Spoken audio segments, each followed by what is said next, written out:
Throughout my life, the Ten Rings gave our family power.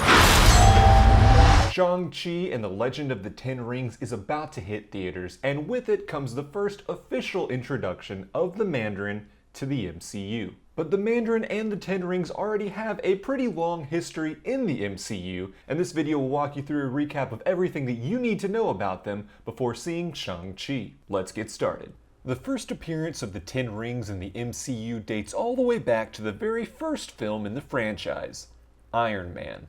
But we're not talking about those fancy mystical armbands used by the Mandarin. We're talking about the Mandarin's terrorist organization of the same name. In Iron Man 1, the Ten Rings are active in Afghanistan with eyes on conquering all of Asia. They strike a deal with Stark Industries CEO Obadiah Stane to purchase state-of-the-art weapons from the company. Stane also hires them to attack a military convoy carrying Tony to also kill him. But they realize Tony's a very valuable figure, so they actually capture him in the hopes of driving a higher fee.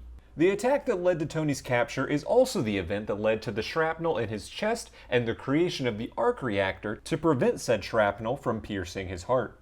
The Ten Rings want Tony to build the Jericho missile for their use in future attacks, but Tony instead builds the first Mark I version of the Iron Man suit and uses it to escape the Ten Rings base. The leader of this cell of Ten Rings, Raza, finds the remnants of this suit and uses it to reverse engineer his own version. Meanwhile, they continue to purchase Stark weapons to be used against local villages.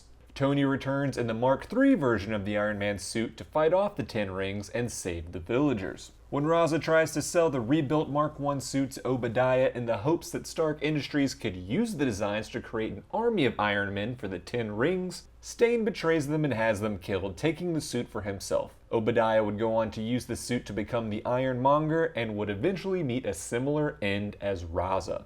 The Ten Rings would briefly pop up in later MCU films, including to assist the villainous Ivan Vanko, aka Whiplash, in his revenge against Tony Stark in Iron Man 2. They also appear in the first Ant-Man film, working with Hydra to try to acquire the Yellow Jacket suit and some Pym particles from the villainous Darren Cross. Unfortunately for them, Scott Lang manages to thwart their plans, putting a swift end to the terrorist group owning the matter-altering particles. And then there's the business in Iron Man 3. In that film, the villainous Aldrich Killian was experimenting on extremists, nanotechnology that manipulates the user's genetics to essentially create superpowered soldiers. Unfortunately, there were major side effects to extremists, causing some users to explode.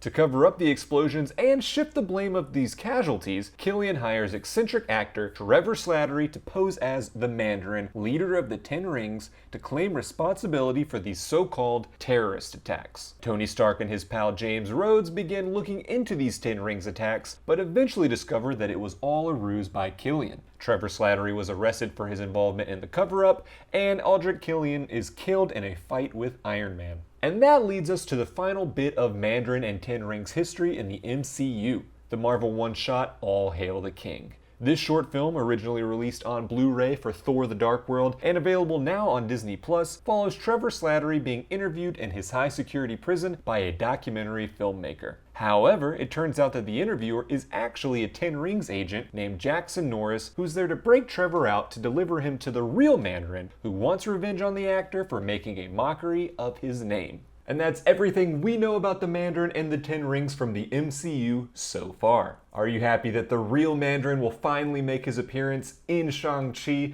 Will it make up for the fake Mandarin in Iron Man 3? Were you upset about the fake Mandarin in Iron Man 3? Let me know in the comments below. If you found this video helpful, go ahead and give it a like and subscribe for this channel for more content like this. That does it for me in this video, but I'll see you in the next one.